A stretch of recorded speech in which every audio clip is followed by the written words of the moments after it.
Hey, it's Councilman Salter Dan. Councilman Grove. All right, are we loud enough? I think we're loud enough, right? We got some noise in the background, so we're going to be talking over it. All right, so it's your council recap for the June, I almost said July, but I got it right. It's June 8th, 2020.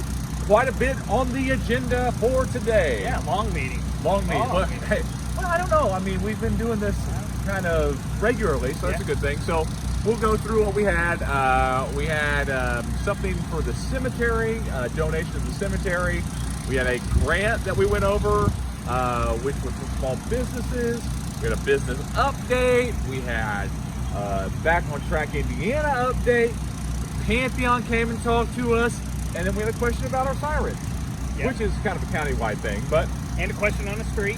Yeah. Somebody that public comment was used. Comment. Public comment was used. I was very excited about that. Yeah. All right, so let's start off the top. Donation to the cemetery. Those are things that just have to be approved through us. So just money comes in and then it has to be appropriated to the cemetery. So that's what we did. We did our job. Yep, pretty simple there. Small business grant. And same thing, we had a matching portion of the $250,000 grant from the state, and we approved that. Yep, pretty quick, pretty easy, pretty good. It's a good thing. The next part, we had the business update, and I try to make sure that we talk to our local businesses throughout the week and to the chamber as well. And we have some good news, and I tried to explain it this well.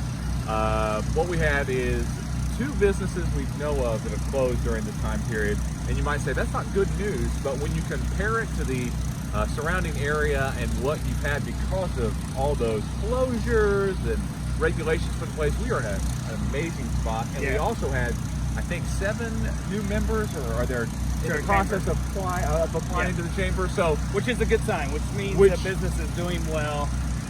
So it's much better than we expected. It's hard, and I can speak to this personally, but it's hard for a business to close its doors for any period of time, let alone for weeks on end. So for a business to sustain that, it speaks a lot about how it's structured. So we're real fortunate in Knox County to be in the position that we're in. And we hate that we lost those 2 in this area. I mean, but the nice thing about it is, and we're going to kind of keep emphasizing this, is just keep shining a light on our small businesses. Keep shining a light on our business community. I think we've really rallied around our businesses, which is what we need to do to put us in a better spot. I mean, you're looking at national data that has anywhere between 50 to 60% of your small businesses could go under. And we do not want that to happen here because we have strong, vibrant small businesses that really are a boost to our community. It's the backbone of our community. Yes, they are. That brought us to the new Back on Track plan, which will lead us to stage 4, hopefully, Sunday. Things that change in that. There's not really too much that changes in this one. I think percentage-wise, you go to like 75% like retail or restaurant space inside. And then it's gathering to 250. That's a big jump.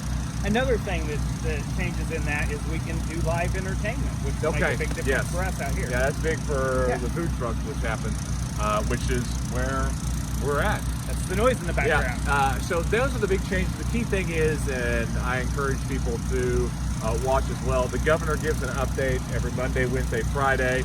We're assuming he'll have news Wednesday. It could be Friday. But as we're going into that new phase, June 14th, which will be Sunday, there'll be some updates, and there'll be a new executive order. There'll be some stuff that'll be extremely awesome, I'm sure, and some stuff that might catch us off guard. So we're hoping for some really good news. We feel like there will be, and we're just going to wait to see what the governor has to say as we move forward in that. Whatever happens, we will be ready moving forward. That brought up too, there was questions about our sirens and the code red system that was used. Just how that system works. Was one going to replace the other? And the key thing to get out of that is we're going to use the sirens for tornadoes. We're going to use a code red system. As we add new technology, we'll continue to use the things that people become accustomed to. And we do know that some people might not have access to technology or the ability to use it or even understand it. So it was kind of good. I talked with our Knox County EMA leader, and everything seems good. We're on the same page, and that's what we want to be. Then we had public comment section. We had somebody from my district that was concerned about streets, as we all are. Any district has that street.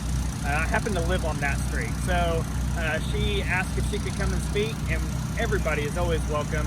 But she wanted to address us about when her street was getting paved.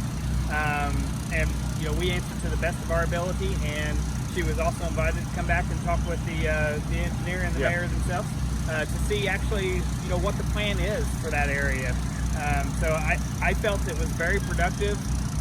She was very well spoken and wasn't confrontational. She just wanted some answers. She came to the council meeting, which we encouraged, and I think she went away more informed and happy. Yeah, and the thing is too, the mayor offered her to come talk to the city engineer because there is a process for grading the roads. Is that what we call it? Or yeah, it's the PASER program. Yes. It's a statewide program. It kind of takes that out of the hands of a few and puts it into more of an algorithm that says this street has traveled this much and is in this condition, so it's rated a certain 1 through whatever it is. And those streets are done first. And a majority, if not all roads in the city have been through the PASER program. Yeah. A big point to that was the streets that she was talking about was actually on the docket to be done, but it can go through that system, but it's also gone to the engineering to JP, and he's like, gas lines will be done in this area, which is the condition we're in. So that those streets are pushed off. Yep. So we don't want to. The last thing we want to see is a street paved, and then the next week the gas lines are coming in and they cut up streets. We've tried to get away from that and use our money better. Yeah, because that happened in the past. Yeah. And we would like that not to happen again, because there's nothing more that aggravates all of us than a freshly paved street and then there's a giant cut in it. So then we also had the operational side.